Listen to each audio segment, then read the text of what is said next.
Hello to the pessimistic, optimistic, and everyone in between. My name is Connor Philippine. Welcome back to the Minnesotan Sports Podcast.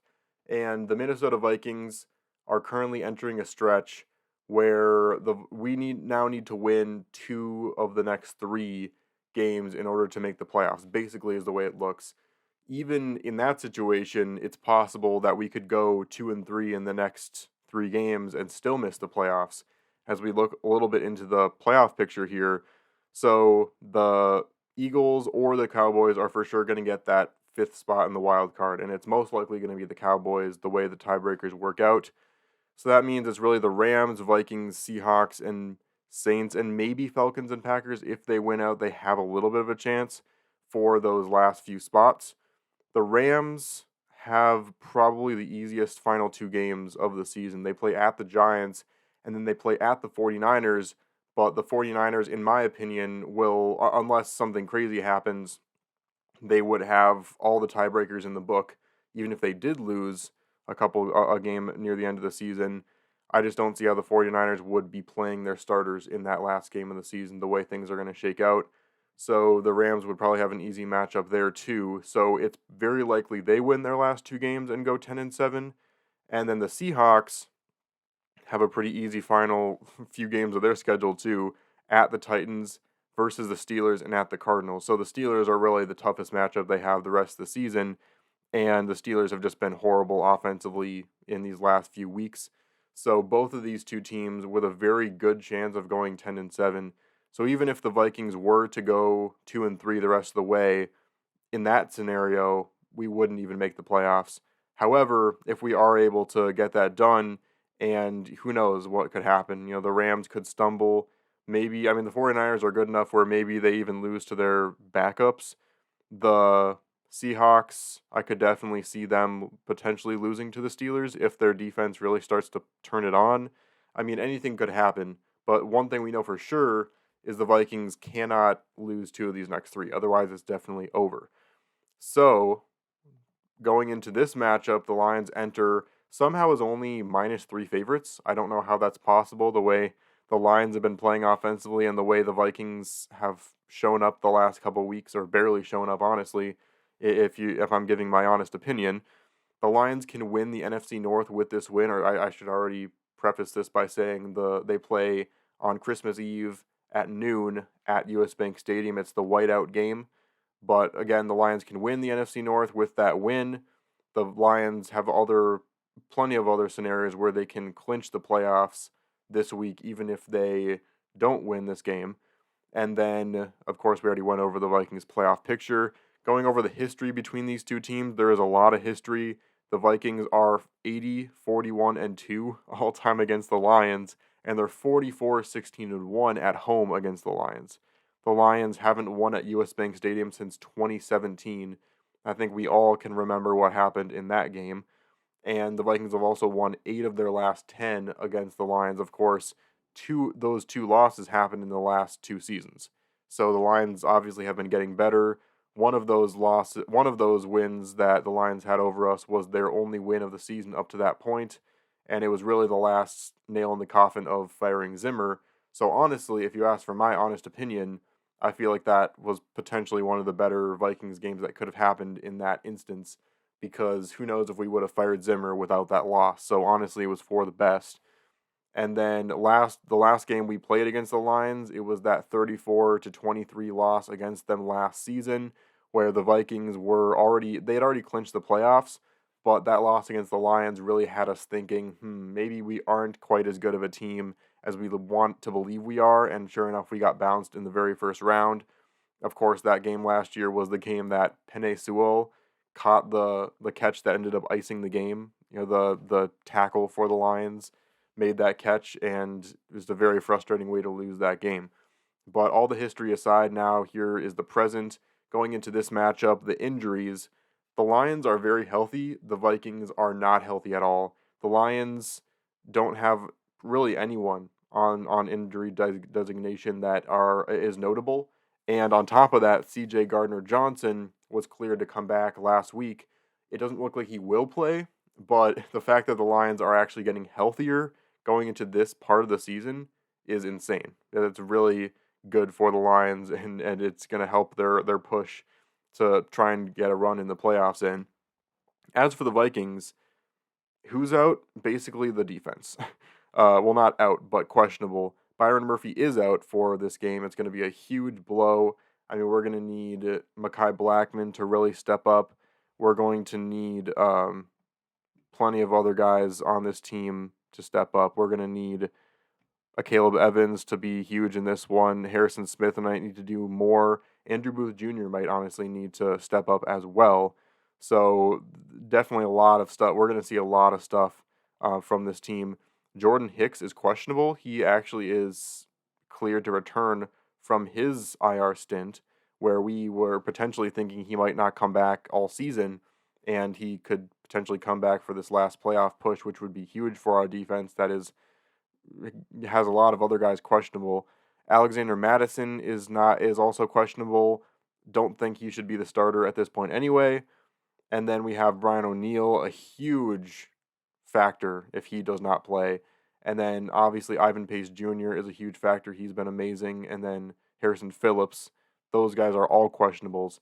Daniil Hunter did not practice for a good portion of this week, but it was a sickness and an illness. And the last injury report I saw, he wasn't listed as any sort of injury designation on there. So it looks like he is prepared and ready to go in this one, which will also be a major factor based on what I think will be the game plan of this game against the Lions. Going into the keys to the game, the number one key is to stop Laporta. He has been so good over the last few weeks, and what makes him so much of a threat is that he has that tight end presence of, you need to have someone watching him at all times in the kind of middle area of the field, because he's really good at catching those 6-7 yard receptions and turning them into more than 10 and getting that first down. But also, when you're too busy trying to guard him in that area of the field, he can cut and break a really long reception for a touchdown as well. He's one of those tight ends that can be both a tight end and a receiver, and he has surprising speed for a tight end. So the Vikings are going to have to be very careful, because the key to the game will have to be the rush, as I'm about to talk about, but we have to also be careful to not let Laporta sneak through, and I do fully expect a deep Laporta catch for a touchdown in this game, but I hope not anyway.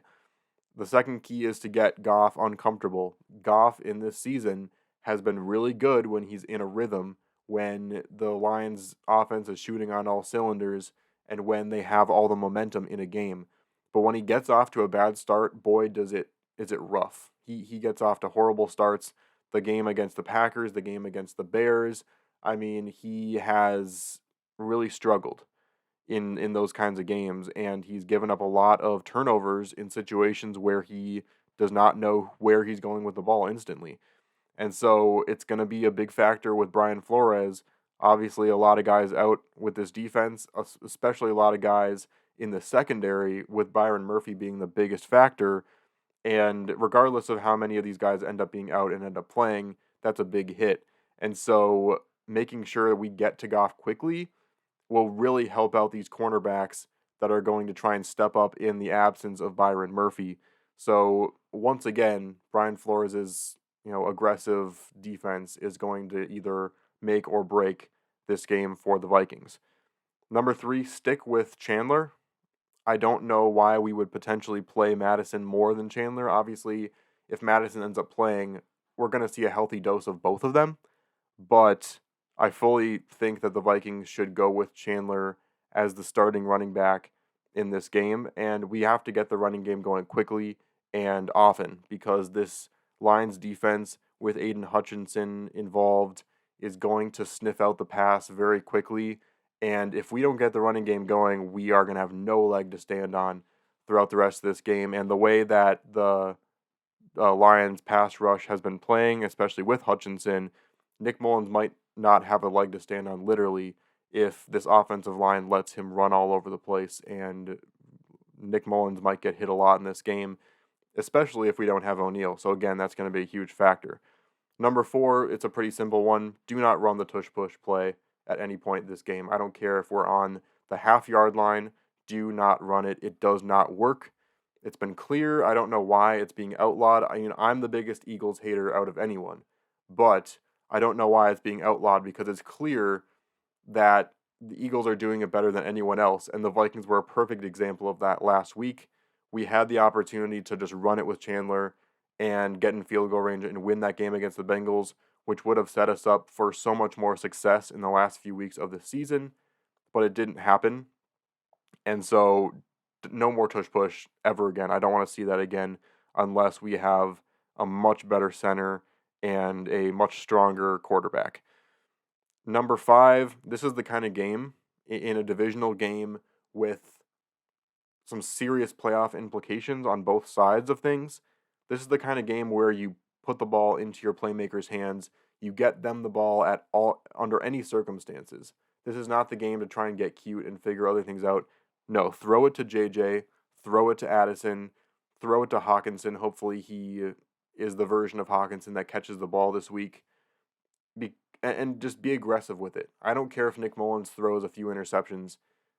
I would much rather see that. I say it every week. I'd much rather see that than if the Vikings are down 10 in the last few minutes of the game and we toss it out to a running back for a 2-yard gain on 3rd and 10. Like, just stop with that. Take chances. We're not going to be able to win this game against the Lions. The Lions are a better team than us, flat out. We're not going to win this game unless we take chances. And those chances might end up causing us to lose the game by more than we would have. But if we lose the game, it doesn't matter how much we lost by. I'd much rather take the chance and lose by 20 than not take the chance and lose by 7 and sit there wondering if we could have done more. Finally, close out the game. If we are up in the late stages of this game, the Lions are going to be able to come back just as good as any other team we faced this season. Do not let another team come back against us. The Bengals did it. Countless other teams did it. The Saints almost did it against us earlier in this season. This is more of a message for Kevin O'Connell than any other player on the team. You did not trust Chandler in the game against the Bengals, and you easily could have trusted Chandler, get that one more yard, and we could have been in a better situation, and we didn't. Trust Chandler, trust, the way we do the offense here, and trust in the plays you drew up for this game, and close out the game. If it's 3rd and 5, pass it. I don't care how many seconds are left on the clock. End the game if you can. So those are the main keys. My final score prediction, I say I would predict the Lions to win, and I think it will be a 27-17 victory for the Lions, and they will officially win the NFC North, which would be really cool to see. Obviously, I want it to be the Vikings, and the Vikings can technically still do it. If the Vikings obviously sweep the Lions these next 2 games, or this game and then the final game of the season, and then the Vikings can beat the Packers week 17. The Lions I could definitely see them losing to the Cowboys, and the stars could all align. But obviously, the most difficult part would be beating the Lions twice, especially because if we do beat the Lions and all that stuff happens, the Lions would be playing their starters in that last game of the season, and it would be in Detroit. So very unlikely that would happen. But yeah, I expect the Lions, it'll be some sort of situation where we are down by 3, we have the ball, and we are close to scoring, but we don't take enough chances, and we end up settling for a punt with 5 minutes left, and the Lions will just take a nice, long, methodical drive down the field, score a touchdown, be up by 10, and it'll be basically over from there. That's my honest prediction based on the Vikings football I've seen this season. But who knows what could happen. Nick Mullins actually played fairly well against the Bengals in the middle part of that game. And if Kevin O'Connell can call a good game, if the defense can end up more healthy than unhealthy based off of the way this injury report shifts in the next couple days, there's a lot of factors for why the Vikings could potentially pull off this upset, especially considering the Lions have played really poorly against the NFC North this season and have lost some real clunkers in this season as well. So let me know in the comments what you think, what you would expect the Vikings to do in this game, if there's any key factors I missed. Of course, as always, my raw reaction to this game will be coming as soon as the game's over, and it'll be a special Christmas Eve version of it. So even if the Vikings lose this game, at least I'll have some sort of holiday cheer to try and cheer me up afterwards. So again, thanks so much for watching this one, and I'll see you on the flip side.